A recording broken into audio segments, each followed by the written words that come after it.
तो हेलो दोस्तों, आज के इस वीडियो में आप सबका स्वागत करते हैं। तो प्रभु परमेश्वर आपको आशीष दे इस वीडियो को समझने के लिए। तो चलिए शुरू करते हैं आज का वीडियो। तो दोस्तों, इस वीडियो में हम जानेंगे कि मूर्ति पूजा, तंत्र मंत्र, जादू टोना, काली विद्या जो भूत भूतालियों के पास रहती है, जो बेचारे गरीब लोगों के पास जाकर उन्हें परेशान और उनके जीवन में गरीबी, दुख, संकट लाते हैं, वो कहाँ से आई। तो चलिए शुरू करते हैं। तो बाइबल का एक ऐसा नबी जो पवित्र यहोवा परमेश्वर को दिलो जान से मानता था, उसका परम भक्त था, और वो है हनोक। और हनोक आदम की 7वीं पीढ़ी का वंशज था और नूह का परदादा भी था। हनोक यहोवा का भय मानने वाला और धर्मी था, और वो इतना धर्मी था कि परमेश्वर के साथ साथ चला करता था। वैसे बाइबल में हनोक के बारे में थोड़ी ही जानकारी लिखी है, जो कि उत्पत्ति अध्याय 5 वचन 21 से 24 तक लिखा है। इस प्रकार लिखा है कि जब हनोक 62 वर्ष का हुआ तब उसने मतुशेलह को जन्म दिया। मतुशेलह के जन्म के पश्चात हनोक 300 वर्ष तक परमेश्वर के साथ साथ चलता रहा, यानी कि यहोवा परमेश्वर के आज्ञा अनुसार चलता रहा, और वो पूरे 365 वर्ष जीवित रहा, वो भी धरती पर। बाद में परमेश्वर ने खुद ही हनोक को स्वर्ग में उठा लिया। तो देखो दोस्तों, हनोक धर्मी था, इसलिए हर एक बात उसे दिखाई जाती थी। खुद परमेश्वर के सामने हनोक को स्वर्गदूत ले जाते थे। तो हनोक ने परमेश्वर के सामर्थ्य से एक बुक लिखी, उसका नाम द बुक ऑफ हेनोक था, और इसी किताब में से हम जानेंगे। तो इससे पहले बाइबल में हम देखेंगे। तो बाइबल में लिखा है कि परमेश्वर ने बड़ी तादाद पर स्वर्गदूतों को बनाया था, और उन स्वर्गदूतों में से कुछ स्वर्गदूत ऐसे भी थे जिसने जीवित परमेश्वर से बगावत की थी, और परमेश्वर से बगावत करने वाले स्वर्गदूत 200 थे। उन 200 स्वर्गदूतों का जिक्र द बुक ऑफ हेनोक में लिखा है कि ये बात तब की है जब नूह की आई बाढ़ से पहले परमेश्वर ने इंसानों पर नज़र रखने के लिए उसी स्वर्गदूतों को रखा था।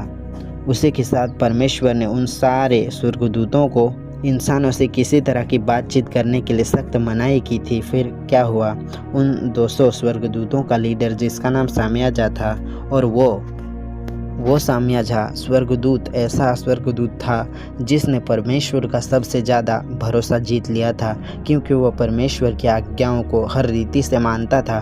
फिर क्या हुआ, समय के साथ साथ उन सभी स्वर्गदूतों को रियलाइज़ हुआ कि इंसानों की पुत्रियां, यानी कि मनुष्यों की बेटियां बेहद खूबसूरत हैं, सुंदर हैं। तो वे सब स्वर्गदूत मनुष्यों की पुत्रियों की ओर अट्रैक्ट होने लगे। वे आपस में कहने लगे कि आओ अपने अपने लिए मानव पुत्रियां चुन ले, अपने अपने पसंद की।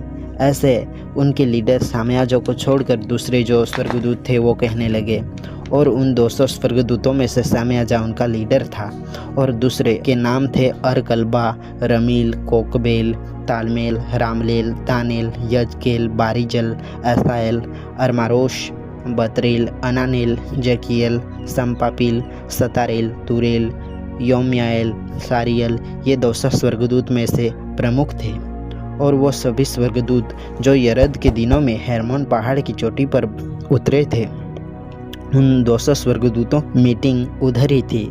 तब उनका लीडर सामयाजा, जो कि सभी स्वर्गदूतों का प्रमुख था, वो कहने लगा कि जो गंधे कुकर्म कर रहे हैं, इसकी सज़ा कहीं मुझे अकेले में ना भुगतनी पड़े, क्योंकि मैं तुम्हारा लीडर हूँ। और ये 200 स्वर्गदूतों की मीटिंग, ये सारी बातें जो हो रही थी वो हेर्मोन पहाड़ की चोटी पर हुई थी।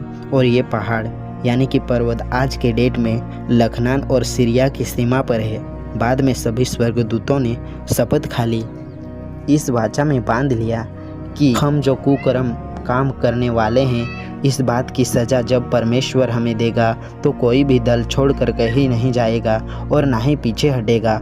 और जब परम प्रधान परमेश्वर हमें सज़ा देगा तो सज़ा हम सभी भोगेंगे, क्योंकि शैतान ने उन 200 स्वर्गदूतों के अंदर हवस, काम वासना की आत्मा डाल दी थी।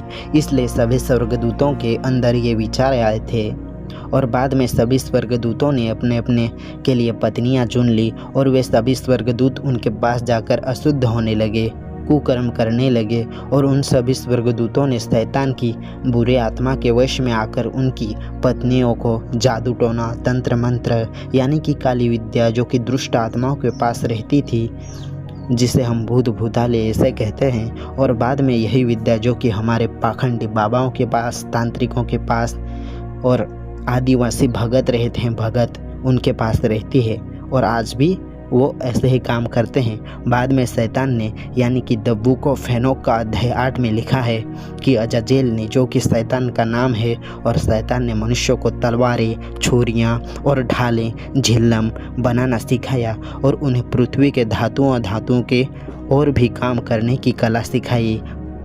कंगन और गहने और सुरमा का काम और शोभा का काम सिखाया, और तो और पलकों की और सभी प्रकार के कीमती पत्थरों की और सभी रंगों की मिलावट की, और वहाँ बहुत भक्ति उठी और उन्होंने व्यभिचार किया और उन्होंने सभी को भरमाया और अपने अपने कामों से सब बिगड़ गए।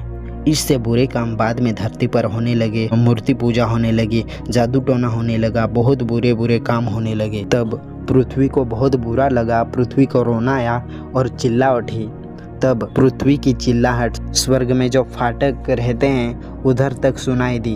तब स्वर्ग में से मिकाएल ने, उरियल ने, रफाइल ने और जिब्राइल ने दृष्टि करके क्या देखा कि पृथ्वी पर सब प्रकार के कुकर्म, अधर्म किए जा रहे हैं। तब उन्होंने फैसला किया कि ये सभी बातें परम प्रधान यहोवा परमेश्वर के सामने लाया जाए, यानी कि उन्हें कहा जाए। तब मिकाएल, उरियल, रफाइल और जिब्राइल इन चारों ने युगों के प्रभु से कहा कि हे प्रभुओं के प्रभु, सारे देवताओं के परमेश्वर, राजाओं का राजा और युगों का परमेश्वर, तूने ही सब कुछ बनाया है, तूने ही सब कुछ रचा है। हे परमेश्वर, तू देखता है कि अजाजेल ने पृथ्वी पर अधर्म सिखाया है। तब रफाइल स्वर्गदूत से कहा कि अजाजेल के हाथ पांव बांध और उसे अंधेर में डाल दे। बाद में रफाइल स्वर्गदूत ने यहोवा परमेश्वर के सामर्थ्य से अजाजेल को अंधेर में डाल दिया। परमेश्वर ने बाद में मिकाएल स्वर्गदूत से कहा कि जा, सामिया जा और उसके साथियों को बांध ले, क्योंकि उन्होंने कुकर्म किए थे इसलिए। और बाद में उन सभी स्वर्गदूतों को अंधेर में डाल दिया, अथाह कुंड में डाल दिया। तो दोस्तों, आप सबको मालूम पड़ गया होगा कि सबसे पहले काली विद्या, हत्यारें, शोभायमान वस्तुएं कहाँ से आई, कुकर्म सबसे पहले कहाँ से आए, कौन करवाता है? ये मैं बताना चाहूँगा कि वो शैतान करवाता है। ये सब मालूम तुम्हें पड़ गया होगा। तो चलो मिलते हैं अगले वीडियो में। तो सबको जय मसीह की आमीन।